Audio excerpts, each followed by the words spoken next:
On 5 News, fresh calls for Jeremy Corbyn to quit from all sides.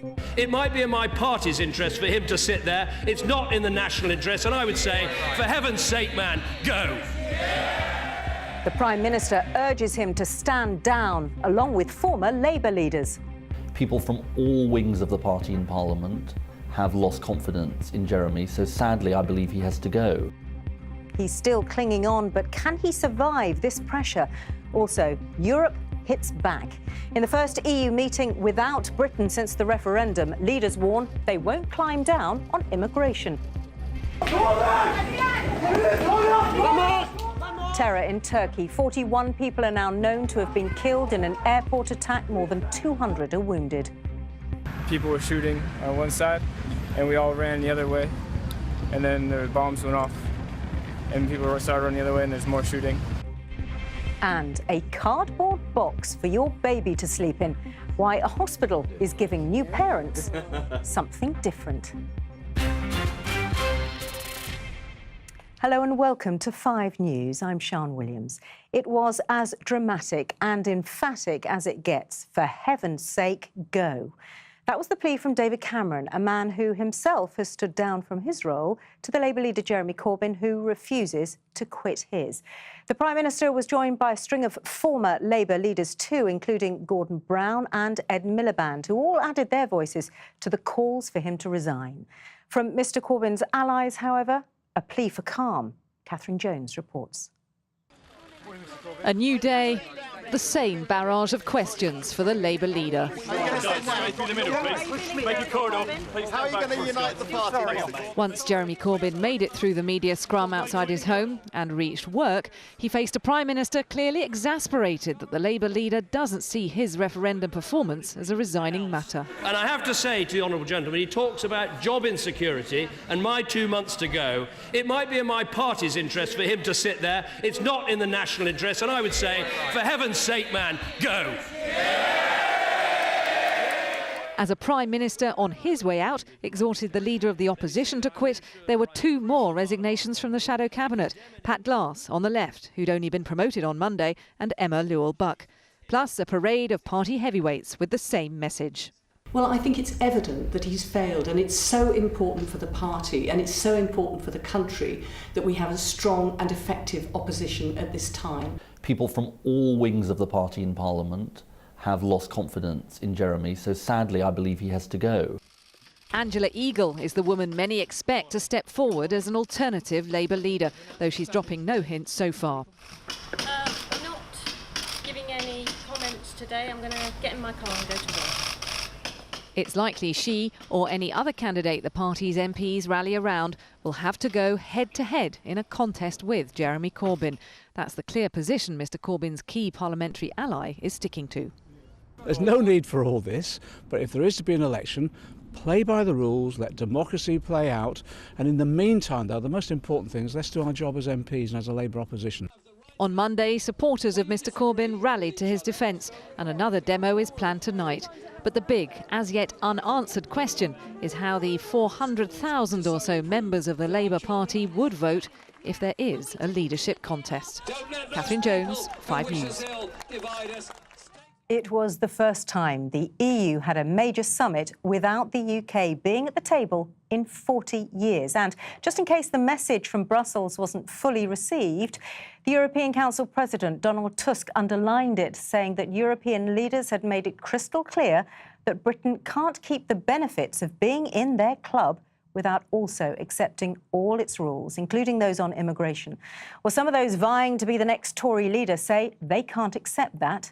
Here's our political editor, Andy Bell. This is what the EU looks like after Brexit. The other 27 heads of government talking about us without the UK in the room. And on one central question, they were clear. Leaders made it crystal clear today that access to the single market requires acceptance of all 4 freedoms, including the freedom of movement. Well, first, let me agree. That's not his problem anymore, but it will be for whoever takes over from him. Our economy does face challenges, but it will be a matter for my successor as we leave the EU to make good on what they said at the time. Boris Johnson is favourite to be that successor. He claimed this week Britain can get access to the single market and end free movement. Well, he did famously say once his policy on cake was having it and eating it. He might have expected backing from the Justice Secretary, but in an email sent by Michael Gove's wife to a member of the public by mistake, she insists he get specific assurances before backing the former London mayor. Meanwhile, Stephen Crabb, Work and Pensions Secretary, has formally declared. He says UK control of immigration is a red line for him. So presumably that means he's ready to give up access to the European market. But Europe is saying you can't have both. That's the point. You're going to have to choose at some point. Well, we will have that tough negotiation, and there can't be any promise that we will have the same full access to the single market as we have now. But in terms of the difficult choices that need to get made, we are absolutely clear that the red line that was drawn by the British people last week was around the need to return control of immigration policy back to the United Kingdom. Home Secretary Theresa May will declare her candidacy tomorrow. She voted to remain, but kept a very low profile. Soon, she will have to tackle these questions. We should have a new Conservative leader and Prime Minister in September. Then, for him or her, the hard work starts. So, Andy, a Prime Minister who's going to go, a Labour leader who refuses to, despite many of his own MPs wanting him to. How damaging do you think all this political uncertainty is? Well, Sian, we have Britain going through this profound, dramatic moment, a change of direction, leaving the EU, and at the same time, the two major UK parties, the only ones that realistically can form a government, are basically in the process of changing their leaders, as that seems to be playing out. Now, in the case of Labour, Jeremy Corbyn is still hanging on, but there is clearly a full-blown crisis inside the Labour Party as to whether Jeremy Corbyn can continue. As for the Conservatives, they are having an election because David Cameron had to step down, and there is a sort of orderly process going on. We will have Theresa May formally declaring tomorrow, and Boris Johnson as well. But there's a real contest there, and that leaked email, or rather an email that was sent by mistake by Michael Gove's wife, it lifts the curtain a little bit on what goes on behind the scenes on these occasions. There is arguing going on and people taking up their positions and trying to say, well, can I get something from you if I don't stand?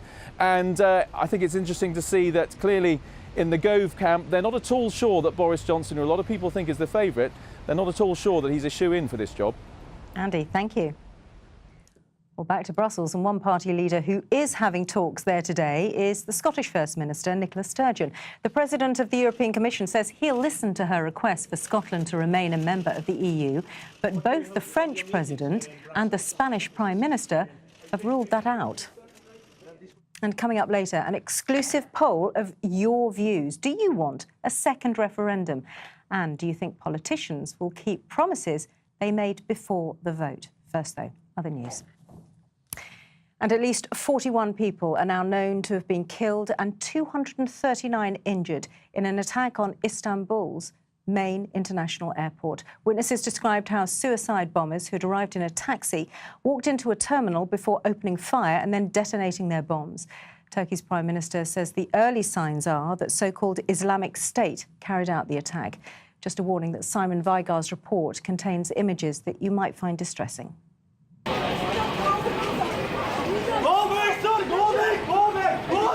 Terror at the airport. Passengers are evacuated after the latest in a string of attacks in Turkey. 3 gunmen opened fire at Istanbul airport before a shootout with police. All 3 died as they detonated suicide bombs. People were shooting on one side, and we all ran the other way. And then the bombs went off, and people started running the other way, and there's more shooting. And we came out, and after I think there is another bomb. We stayed in the basement for about an hour time, and now I just don't know how many people are dead and injured and so on. Some of the injured were walking wounded and able to phone their loved ones. Other families were not so lucky. Young and old were caught up in the indiscriminate attack. Although Kurdish terrorists have launched attacks in recent months, the view of the Turkish Prime Minister is this choice of international target has all the hallmarks of so-called Islamic State, or Daesh. Daesh. British filmmaker Lawrence Cameron was caught up in the attack. We turn the corner and there's just this sea of humanity sort of charging towards us. And yeah, hundreds of people screaming, kids crying, people shouting, bomb, bomb. You're in this sort of nightmarish scenario where you don't really know where to turn or what's coming around the next corner. Istanbul is the third busiest airport in Europe, and flights are already resuming. The Foreign Office advice on Turkey has not changed, which is to check before you travel and to avoid the area near the border with Syria. But this is Istanbul's third suicide attack so far this year, and apart from the personal tragedies, is another hammer blow to Turkey's tourism industry. Simon Weiger, 5 News. Well, let's go live now to Ataturk Airport and speak to CNN reporter Jomana Karadze. What's the latest from there?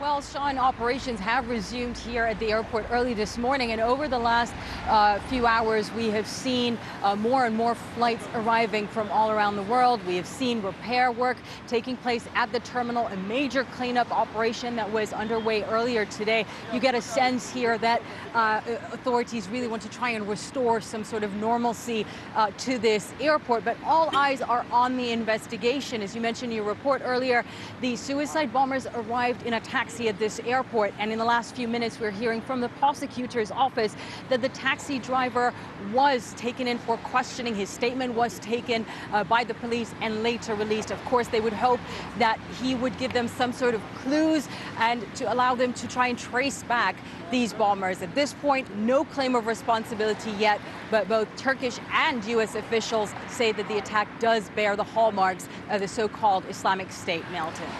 Sean? Jomana Karadze, thank you. Still to come on the programme. A surge in reports of hate crimes since the referendum. We hear one person's story. She's like, oh, you want to shoot me because people like you shoot yourself, shoot people, don't you? That's what your people do. Your people go shoot and blow themselves up.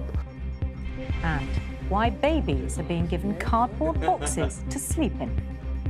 If you got any old cardboard box, you'd be like, I would never put my child in that. But actually, it does actually work. All that and more after the break.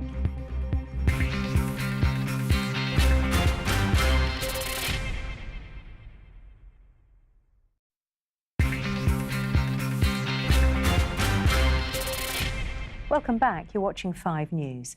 Ever since the result of the EU referendum became clear, there have been calls for a second to be held, especially from those who say they've changed their minds. Well, an exclusive 5 News poll has revealed most people don't want another vote. In fact, less than a third support the idea. The survey also revealed how many people don't trust either side to deliver on their campaign promises. Dominic Reynolds reports. Welcome to Britain in miniature. In Basingstoke, 51.9% voted to leave, 48.1% to remain. And that's exactly what happened nationally. 6 days later, our exclusive poll today reveals a Britain divided, unsure what this result will mean. And 31%, almost a third, told us they want the referendum rerun. 58% said they didn't. We found that the under-25s, like Rebecca, are most likely to want another vote. Under our umbrella, she told us why. Now people understand it, I think, to give them a chance to vote for what they actually believe in now, because there's a lot more understanding of it, and they've seen that things that were promised to us, if you like, aren't going to happen. It's opened up a lot of divisions in society, and it seems to be quite a complex question that maybe having a binary yes-no vote isn't the right way to solve these kind of questions. I'm quite angry. Yeah. You're very smiley for an angry person. Yeah, but I'm being polite. So what about all those claims about the benefits of leaving the EU? We could spend an extra £350 million a week on the UK, said the Leave camp, but 55% of our survey said they now didn't think that will happen. I'm not sure now. No, I'm not sure at the moment. What's changed your mind? I think it's because, I can't remember his name, but he said that he didn't say that. Nigel Farage? Yeah, Nigel Farage didn't say that, so I'm not overly confident that it's going to happen now. On immigration, 48% of those we asked said they thought it would now be more tightly controlled. Do you think that is going to happen? Do you think there will be a change in what happens with immigration now? Hope. Yeah. None of us can really say yes, that's now going to happen. All of us that voted out would think that the government would actually do what they say. In a shopping centre with British street food next to Italian sweets and Spanish churros, will separating from Europe make us more secure? 31% said they thought we'd be less safe. Do you think we'll be safer out of the EU? Yes. Think we will? Why? Yeah, because we control our own borders, we'll have our own rules, we don't rely on the court in Strasbourg. So if we want to deport somebody, we do it. On the economy, we'll now be worse off, said 44%. About the EU paying for medicine, such things like that, about, say, like all the Polish lettuce picking, who's going to do that job if they ain't doing it. Loads of things, really. So you're now worried we might be a bit worse off as a result? Yeah, really. We've all now had a few days to chew this result over. Our poll presents a UK that's feeling unsure. There is an uncertainty about the referendum aftertaste. Dominic Reynolds, 5 News in Basingstoke. The Prime Minister says he'll provide more money to help tackle hate crime after a reported rise in incidents in the wake of the referendum. One man has told 5 News how he was threatened and then told to go home to Pakistan. He's spoken to Frankie McCamley. This butcher's in the West Midlands, destroyed by a petrol bomb in a suspected xenophobic attack. Elsewhere in Manchester, footage captures a man being called an immigrant and told to get back to Africa. I've been here longer than you have. Get back to Africa. Listen, the youngins who are doing you are extremely ignorant and not very intelligent. And this, a card allegedly put through the letterbox of a Polish family, all just days after Britain voted to leave the EU. Timur says he faced racist remarks walking to the shops. I was like, okay, so no need to be so rude and aggressive, because she was being quite rude and aggressive in her behaviour and almost slightly threatening in a strange way. And her reaction to that was, oh, but you want to shoot me, don't you? You want to shoot me? And I'm like, sorry? Because I was like, absolutely shocked. And she's like, oh, you want to shoot me because people like you shoot people, don't you? That's what your people do. Your people go shoot and blow themselves up. And do you think things like this are getting worse? Oh yeah. Look at your newsfeed, look at your Facebook, look at your Twitter, and you see people from every spectrum, like my gay friends, my friends from other minorities, Polish people, people from Europe who are reporting weird things happening all around them. Today, the government condemned these latest attacks and pledged to do more to support victims. But with the number of alleged hate crimes being reported to police on the rise, it's clear something needs to be done to reunite a nation that is somewhat divided. Frankie McCamley, 5 News. 26 children who became lost in bad weather on the Brecon Beacons have been rescued. The teenagers were taking part in a Duke of Edinburgh exercise at Taff na Garreg. At least 2 are thought to have hypothermia. Mums giving birth at a hospital in London are having another little delivery today. They're being given something called a baby box, something that's long been established in places like Finland. Dani Sinha has more. Wow, here's our gift to you. Wow, it's massive. It is. A few days old, Jackson is the first child to be given a baby box from a UK hospital. They're now being offered to all new parents and their babies at Queen Charlotte's Hospital in London. Am I doing that right? Yeah, you are. The starter kit contains essentials such as nappies, wipes, clothes and a thermometer. Crucially, it contains a mattress which turns the box into a bed. It also discourages parents from placing a newborn in their beds, which can increase the chance of infant mortality. He seems to love it in there. Yeah, that's the thing. He really enjoys it in there. He loves it. I've never seen him so happy so far. Yeah, so yeah, he's transfixed. Yeah. If you got any old cardboard box, you'd be like, I would never put my child in that. But actually, it does actually work. Designed to give all children, no matter what background they're from, an equal start in life, they also come with useful information for parents. In addition, we will give all women membership to Baby Box University, So it's a huge platform of educational resources, giving people, empowering them to be able to understand how to take care of their child to the best of their ability I think that's the greatest gift. The idea isn't a new one. Finland has been handing them out to every new mum since 1938. It's been credited with reducing infant mortality rates. We spoke to the government agency in Finland to distribute them to parents. I'd say that it's important that babies can have a safe place to sleep, that they don't need to sleep, for example, between their mom and dad in the same bed.